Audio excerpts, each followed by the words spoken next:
What's up, all you Lee haters? Today we talk about the year that all this revenue almost killed my company. Look, $195 million in roofs in the last 5 years. I'm proud of that shit. But revenue is for vanity and profit is for sanity. And I have hit the cash flow wall more times than I can count. Doing $195 million in roofs almost broke me. And today I'm going to break down the 8 biggest lessons I learned. We're going to go through the strengths, weakness, opportunity, and threats when I was most vulnerable. And I'm going to go through the break points. If you're a $1 million business, if you're a $5 million business, a $10 million business, $20 million business, $50 million business, each step of the way, there's points, and there's one thing over all these things that can take a roofer out, and I'm gonna go into the details of this story right over here. Let me take you back to the year 2021. We were making content, recruiting a lot of guys, going door to door, and it was working. Signing contingency agreements, turning the contingency agreements into insurance deals, working through the process, getting paid when the insurance company pays us. The only problem is, Florida roofs are still getting bought. We got office in Orlando. We got office on the East Coast. We have offices in Tampa. And when the storm hit Louisiana, we didn't have a brand new hurricane, but we had an opportunity to go chase a hurricane in Louisiana. We took our large loss team on the road, and the cool thing, like when the hurricane hit Lake Charles, Louisiana, it was literally like if you've ever been to Lake Charles, it's not the nicest city in America. However, a lot of churches had a lot of damage. We landed a handful of churches and we got a lot of referrals to residential deals. And so we did 28 million that year, and we were really proud because we did 20 million in Louisiana. But it was the next year when Hurricane Ian happened that the storm catcher business model really paid off. And I had this idea to go from storm chaser to storm catcher. Instead of chasing storms all across the country, regionally, I was going to build in Florida, and I built a brand, a reputation. We're still working Hurricane Irma, but 5-year window ended, and then Hurricane Ian hit. I had the sales leaders, I had the sales teams. I was able to take people from other offices like the East Coast, Orlando, Tampa, and push them into working Hurricane Ian. That's what led to $60 million in sales, but this was pride that comes before the fall. And later on in the episode, I'm going to work out the strengths, weaknesses, opportunity, and threats that I had right before I went down in revenue. From 60 million to 50 million after a hurricane, there's no explanation. It was because the insurance companies went out of business. 8 insurance companies collapsed. We literally had checks that were bouncing, and in this process, more roofs got denied. The depreciation took longer and longer to get paid. Supplements were getting drug out over time, and our whole business model was disrupted. What did that cause for us? Well, it caused us not be able to build the jobs as fast because I was constantly hitting the cash flow wall and waiting on depreciation. Salespeople were waiting too long to build their jobs, and eventually they started to leave. They found someone else that could build their jobs faster, and we had a sales rep who became a sales leader, and this guy just didn't align with my values. He had some issues, and for the first time I took somebody that was a top performer, and because he had real issues in life, I wanted to say, you know what, you're no longer welcome in my company. But since I had build problems, he hired half of my sales team, built a $40 million operation by offering them more money, and I couldn't build as fast. I really was struggling because I was living dependent on the insurance tit, and I went down from 50 million to 27 million in sales. All right, my blue collar American dream brothers, I want to invite you to my backyard and give you a tour of my office, break down my system. The next mastermind we're doing is going to be a private island hangout. We just did one. It was super successful. It was last minute, but we're going to do an event at my office where I break down each step of our sell, build, collect process inside of my office. Now, because it's inside of my office, there's a very limited number of spots. We're limiting this to less than 25 people because we are taking you from the office on the boat. In Naples, we have a private island. I just had a group of 21 guys that we took out to the island, got some good grub, played spike ball, got to hang out and really break bread. And the conversations in the boat on the beach, these are the real conversations that really drive the needle and sink in that this is a brotherhood. So look, if you want the blue collar American dream, click the link below. You can't miss the next island hangout. Let's go. Now, 2024. This was a year where we did not have a hurricane. We were 2 years after Hurricane Ian, and the Florida market had really collapsed. At this point, we were really struggling with waiting on bills to get paid, jobs to get approved, and I'm running on a skeleton squad. And you know, one of the good things about this is it taught me probably the most important rule. We're going to get into that. It's called never get ahead of the money. I'm going to show you the exact framework you need to stay on collections. But the turnaround didn't really start until we hit rock bottom. And what was funny is that around this time period right here, I had a huge event. I made 3 acquisitions. One of those companies grew to $25 million in valuation and is one of the strongest local companies in Florida. But one of those companies, Ricky Southers, this guy is a great friend, a great guy, but he built his business based off of revenue. I had guided him to be a roof-only business model, but he was doing lots of other projects.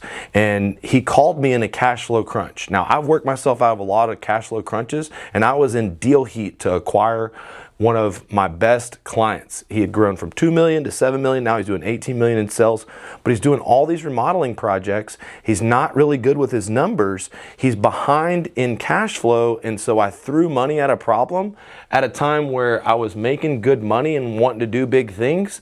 And the challenge was it created a huge cash flow crunch on me because I put out $1 million and we had to start all over again. See, Southers Construction had some real issues that I couldn't fix. Now we're going to let all the details work out, but the truth is Ricky's a really good guy and he'll have his day, but we had to start all over in Connecticut. And that's really where it started with me. This year, it was 2024. I had to go on the road. I didn't have money to advertise. In order to get my cash flow right, I had to go door to door, and you know, we were able to bootstrap and grow, but we didn't get a fresh hurricane. And it was actually 2025 when we got Hurricane Milton and Hurricane Helene, and we really got our cash flow dialed in, but the challenge was still there. Still too dependent on insurance companies. And if you wanted to know my strengths, here's what I was really good at. I was really good at door to door, and this will always save you. Another thing that I've always been good at is recruiting. Because we use social media and we're always building our brand, we have an unlimited amount of recruits. Our strength was being able to chase storms. When there's a storm in a regional area of the Southeast, we were on it like stank on shit. And one of the things is like, I run a diversified playbook. So I have a high average transaction value. Why? Because we do commercial, we do high-end residential, and even in places like Lake Charles, Louisiana, where ain't the most money in the world, when you land half of the churches in town and you're putting metal roofs up, you still have a decent average transaction value, and I would consider this my strengths. Now, what were my weaknesses? I was always dependent on insurance claims. This was probably 90 to 95% of my business. My other weakness was the cash flow of how we were selling the job. We would let the customers pay us when the depreciation was released. We would supplement a job and we would have to wait for our supplements. I would say that my weakness was cash flow, my weakness was insurance dependence, but my weakness was also high overhead. Because I had multiple locations, I had general managers, salaries, office assistants, production managers in every single location, and I had real overhead expense. So not being able to execute the sales without the overhead was a weakness. What was the opportunity? Well, the opportunity is the Florida market. This is a $4.5 billion market, and it's for the taking. There's large projects. The opportunity in large commercial deals was there. Scaling our large loss department, there was real opportunity. But the threats were simple. We were running out of money. We didn't have money to buy materials or literally build the jobs. And whenever cash is running out, it really teaches you that cash flow is the most important thing overall, over revenue, over profit. Cash flow is everything. And if you wanted to know the threats, I had threats with salespeople and sales leaders that didn't have a place to grow. I didn't have a lot of level 5 leadership for myself because my attention was split. I was building a lot of content in my consulting business. And so one thing's for sure: strength, weakness, opportunity, and threats. I knew if you're not self-aware, you don't have a prayer, that something had to change. And so one thing I want to share with y'all is, throughout this time period, my best year, I made $5 million in profit. And between this time period, I had to pay the government $1 million in taxes. So when I have cash flow constraints and I have to pay the IRS, that is a threat to cash flow. It was literally hundreds of thousands of dollars every month just to get up, because I switched from cash flowing business, a business that's counting his business based off of cash, to someone who is an accrual based business. And instead of writing off all of my profits by buying lots of vehicles or hiding money in my books by buying real estate, I showed all the profits, paid the taxes, because I wanted to build a platform. That is something private equity would invest into. So if anybody ever said that storm chasing is a bad business model, there's partly right about that. It's not a bad business model, it's a bad sales process. And let me go through the 8 biggest lessons that I learned so that you don't have to learn those lessons. I wasn't a level 5 leader. A level 5 leader says that the company is more important than anything else. I was a little bit more concerned about my brand, about my consulting, about my conferences than I was about my sales leaders, my cost per acquisition, my 5-star reviews, my profitability on projects. And even though I was a sales trainer, my sales process was broken. And I can tell you that I had to own that by going back to the streets, going door to door, being humbled in some serious ways. Number 7, like, dude, when you have all these salespeople, sales leaders, employees, in order to keep up with all this revenue, this is $195 million in the last 5 years.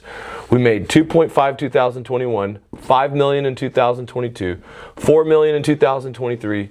We broke even and lost money in 2024. That's really tough to swallow that apple. But this year I'm most proud because even though we did less revenue, we had higher margin, and we're going to finish the year at about $3.5 million in EBITDA, something that I'm really most proud of. And that brings me to this number right here, number 7. My accountability sucked because I wasn't focused on a lot of different things. No boundaries for leaders.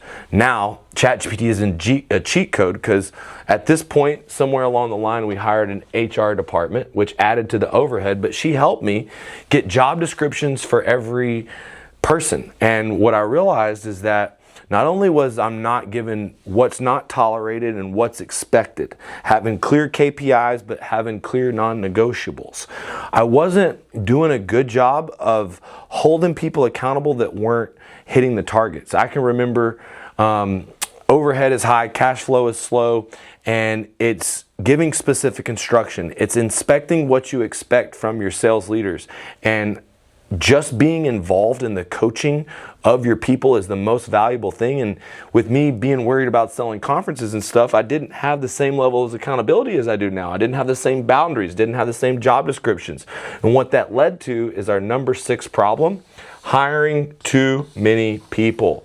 See, through automations and AI, we've been able to lower our overhead expense, increase our revenue per employee. See, we want to keep about $1 million revenue per employee in this office. Salespeople are 1099 guys. Subcontractors, the roofers, they're not on payroll, they're subcontractors, so they don't count as employees.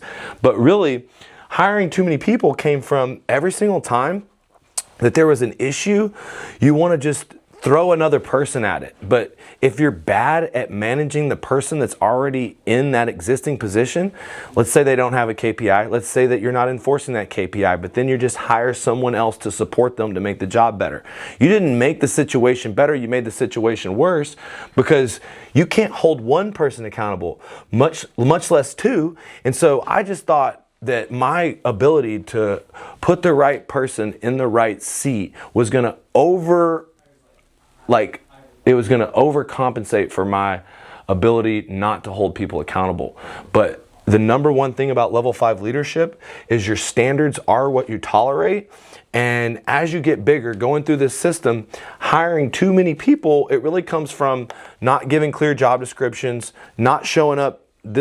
We have 2 calls, and during these calls, each department head goes over their KPIs, what's working, what's not working, what's not tolerated.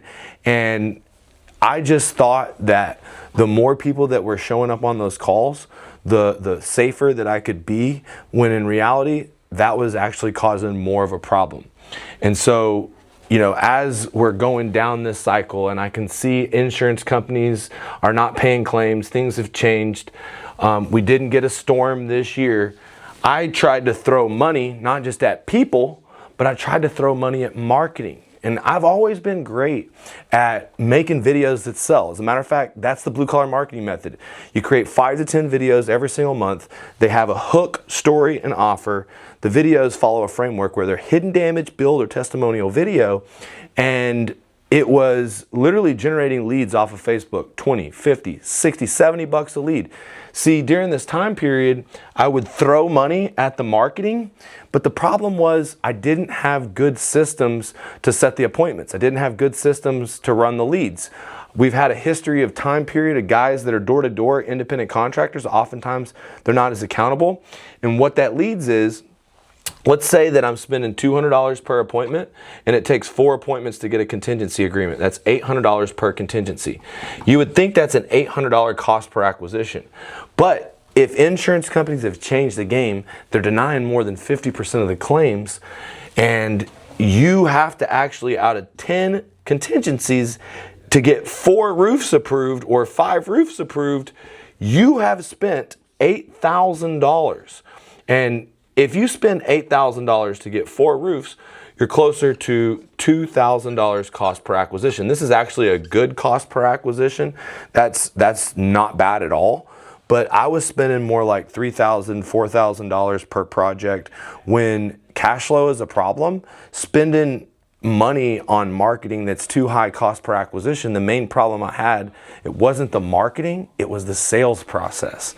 And so that brings me to the 4th biggest thing here, which is because I am selling in panhandle markets. I'm selling in Louisiana markets. It was time that I learned how to raise my prices, because if I'm constantly building jobs and I'm having to supplement the jobs to make a margin, then a lot of times, the jobs that you don't get the supplements approved on, you make shitty money.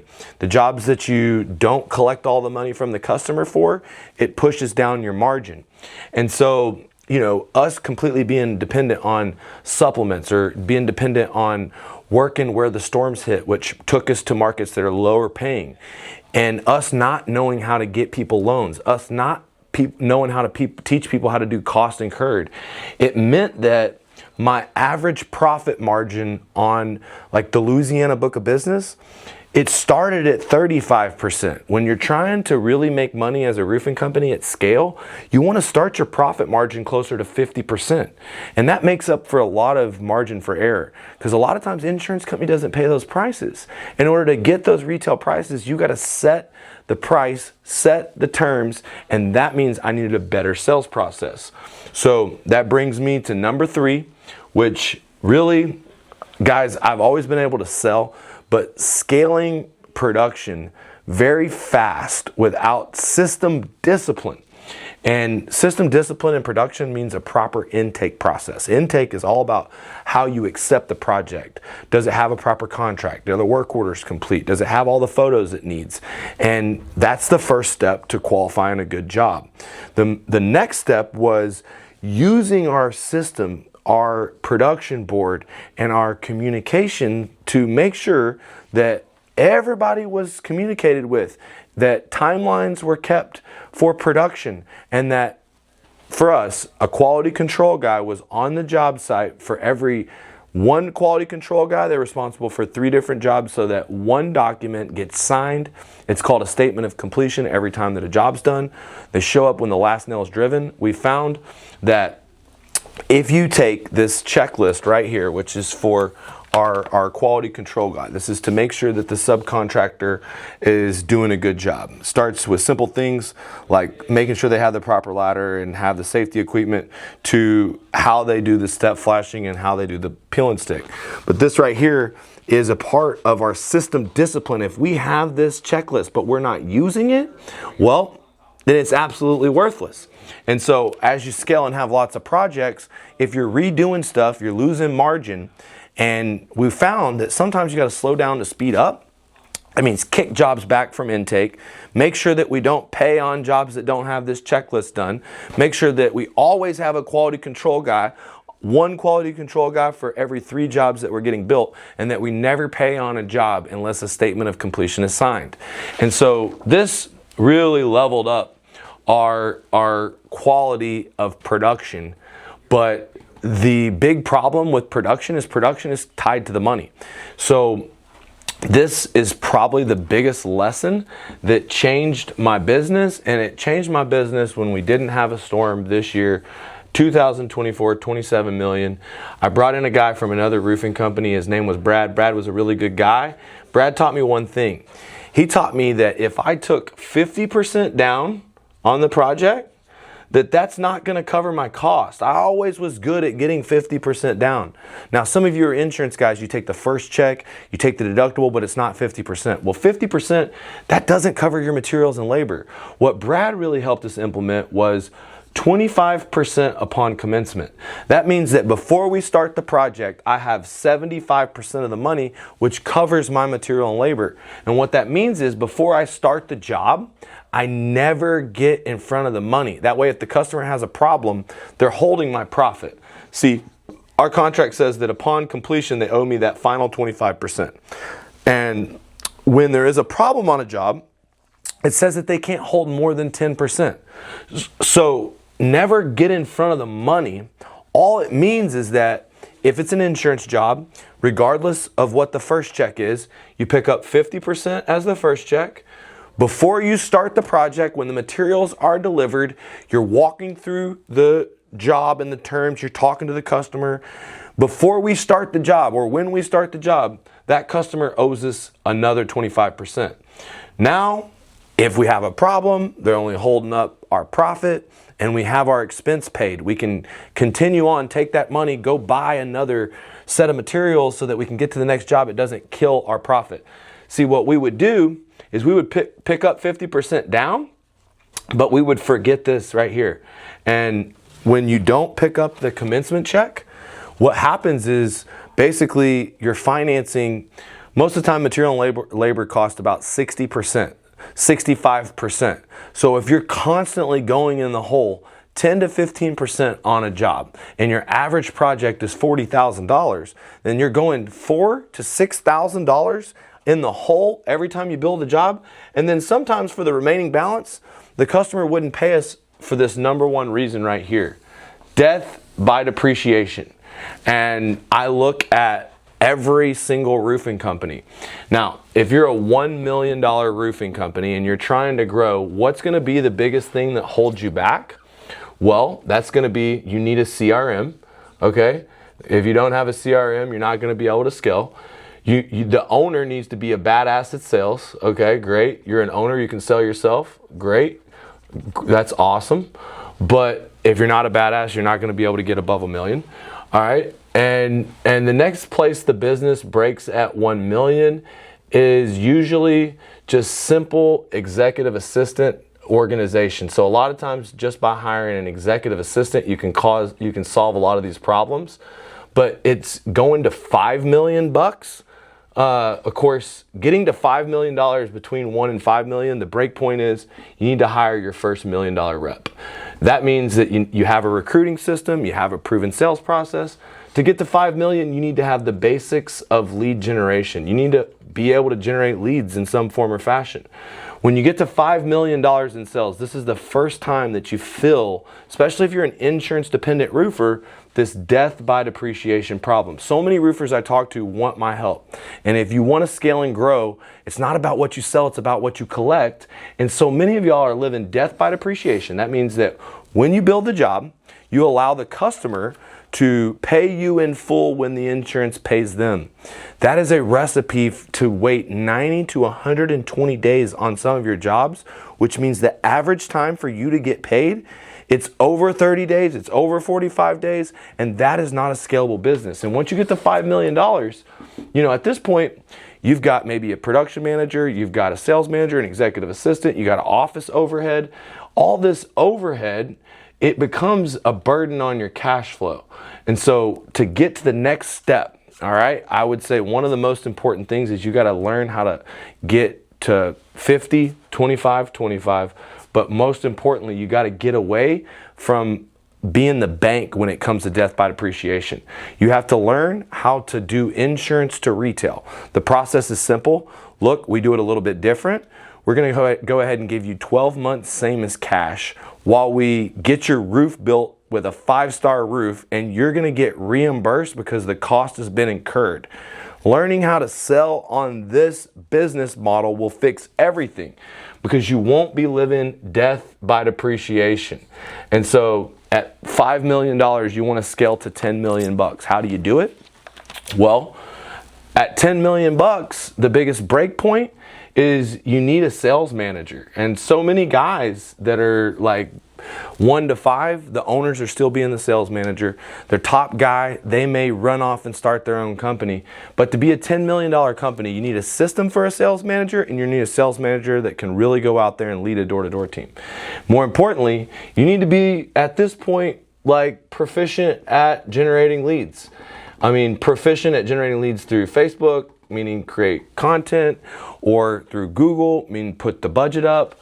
But the idea is at 10 million, you have to have real system discipline when it comes to the CRM, when it comes to lead tracking, lead follow-up.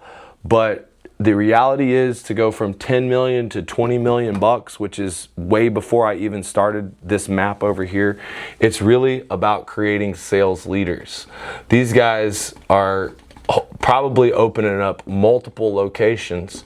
And at this point, the most important ingredient is a successful, repeatable recruiting funnel, because that is the fountain of youth for all roofing companies. And so really growing a business from $1 million to $20 million, you don't always experience all the pain that it takes to take a company from 28 million to 100 million bucks. But once you get to $20 million, dude, if you're trying to go to 50 million and you're not getting paid in full when you're done, okay, within 14 days of being done on every one of your jobs, big problem. If a $50 million company, see, the thing about roofing companies is the best and biggest companies that get to this size, they're a combination of insurance and retail. And the insurance guys are always door-to-door guys. So in a $50 million company, you better have door-to-door sales leaders, a badass door-to-door sales team, and a badass door-to-door heartbeat. I don't really see any $50 million companies really proven over and over and over again just off of lead generation. Next, at $50 million, the things that really break are advanced marketing. Like, this is your ability to lower the cost per acquisition through better quality videos and have a complete system for virtual sales. See, for us, it's not about the lead, it's about the booking rate. It's about turning that booking rate into a closed deal and the closing percentage. So, getting back to $50 million for me just looks like insurance to retail as my main breadwinner, but also really, since before I was spending all my money on marketing and we were getting contingency agreements and the jobs were taking a long time for us to get paid, it's mainly so that when I spend money on a job and I get potentially an $800 cost per acquisition, that I can build that job, get paid in full within a reasonable amount of time. And so I would say that it's advanced level marketing, door to door at the highest level, being paid in full within 14 days. And then it's your ecosystem for creating sales leaders. For us, we do a 50-50 pay plan. New guys come in at 5, 7, 10%. The sales managers are able to make a 5 to 7% override off of the new guy's first $1 million. So $50,000 to $70,000 in his pocket to train a new guy on how to be $1 million producer. It makes it worth his time. And so for me to go from 50 million to 100 million, I am executing marketing on the highest level. I'm growing through mergers and acquisitions. I'm continually becoming better at recruiting. But the truth is that growing a roofing company on a broken sales process is the #1 reason why roofers fail. And I'm the sales trainer, and I'm telling you that I've done $195 million in business in the last 5 years. But I had to rebuild my entire sales process in 2025. And what do? I call it the roof and sue, or insurance to retail. And it's pretty simple. We get a 12-month, no payment, no interest loan for the customer while we work out the claim. We build the roof. Even if the job doesn't get approved, we work them through a process where we use a magic letter, and that magic letter says that we intend to repair, and if they don't pay the claim as presented, that we will sue their ass, and we get the customer behind us. And so we obviously sell a lot of jobs knocking on doors saying, if you have legitimate damage, you want it covered by insurance, right? So contingent upon insurance approval, no cost. This is the first step, but there's a catch. Look, insurance companies deny 50% of these claims. We're going to have to fight. And if we could get 50 to 80% covered from your insurance, that'd be good, right? And so getting that customer to be willing to pay for 50% of the roof, that leads us into the pre-approval for the loan. And that's where we really have leverage. And really, it's system discipline. It's never getting in front of the money. And it's refusing to live death by depreciation, which takes out most roofers that are trying to scale between 1 million to 5 million, 5 million to 10 million, 10 million to 20 million bucks. Now, the one thing is, once you get to 20 to 50 million, you have to be able to make money without a storm. And making money without a storm is about straight retail. And straight retail is about the ability to generate leads that convert at the right rate, Google at the highest intent, Facebook being able to turn it up whenever I want. But the most important free way to generate business that you're overlooking, organic social media. Because what we do is we retarget a lot of people that watch our content, and that makes our videos go to a warm audience, and it lowers our cost per acquisition. So for me, in 2026, straight retail, where we don't offer any part of the insurance process, is my focus. Why is it my focus? Well, mainly because I get my money faster. And if I put my money out, I want my money in, because that money allows me to pay for the sales guys' Rolexes, pay for the jobs to get built, pay the overhead expenses. And because now I never get ahead of the money and I always get paid in full within 14 days, I don't really have these problems. Now, I've always been able to generate leads through Facebook, but because I was signing them up on a contingency agreement, because I was waiting for my money from the insurance company, these contingency agreements weren't always turning into money in my pocket. And so the business model is simple. You need more leads, you need more recruits, but it's not about revenue. It's not about profit. It's about cash flow. And if you're struggling at any one of these places, 1 to 5 million, 5 to 10 million, 10 to 20 million, look, I want to help you get through the next step. I'm your guy, dude. I'm not sitting here saying that I'm perfect.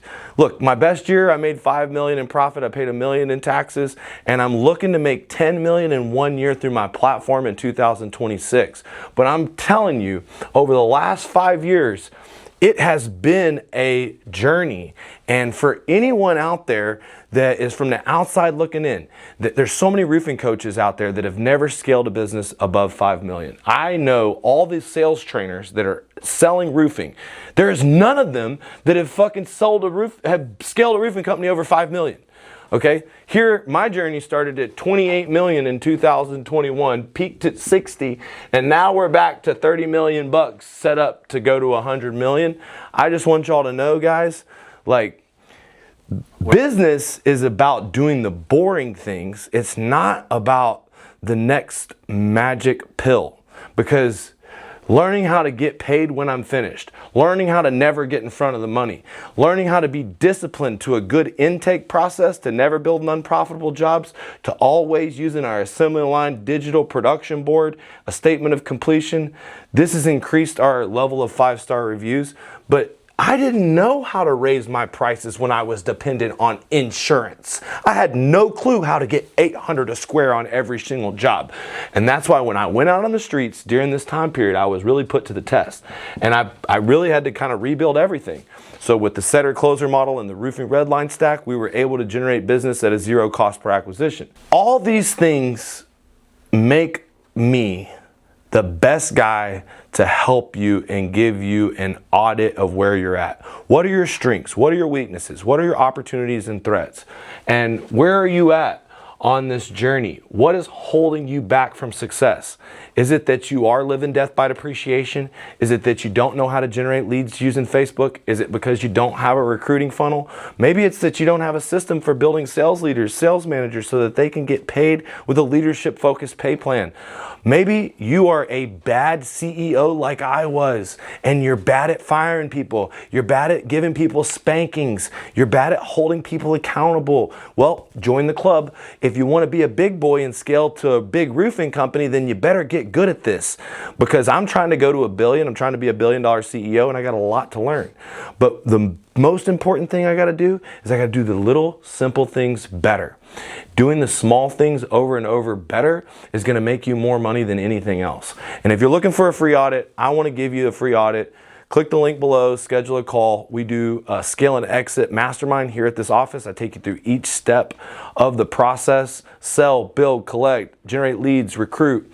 And then I take you on a private island tour with my boat. Look, I have a limited number of people, 30 people. I don't like big events. We're doing only small groups, people that are serious. So if that's you and you want a free audit, click the link in the comments, schedule a time to talk with my team. I'll be happy to help you out. But number one lesson here, guys, death by depreciation is real. It can cost you sales guys, sales leaders, revenue, profits. When I went through this period, dude, there were so many times that I wanted to jump off of a 24-story balcony. But I prayed, I got a family, I got a lot of people that depend on me, and my ego wouldn't let me do it. The truth is, sometimes during these adversity times, it's when the hard heads, the guys that are dependent on insurance, learn the most. And so if you're just like me, you're a little hard-headed. I was stuck on the insurance tit for 20 fucking years. I couldn't get my mouth off of that thing.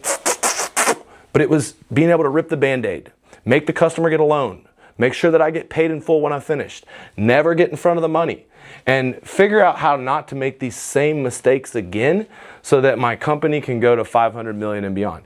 Look, guys, if you've enjoyed this episode, comment questions below. Anything you got, I'll answer your questions.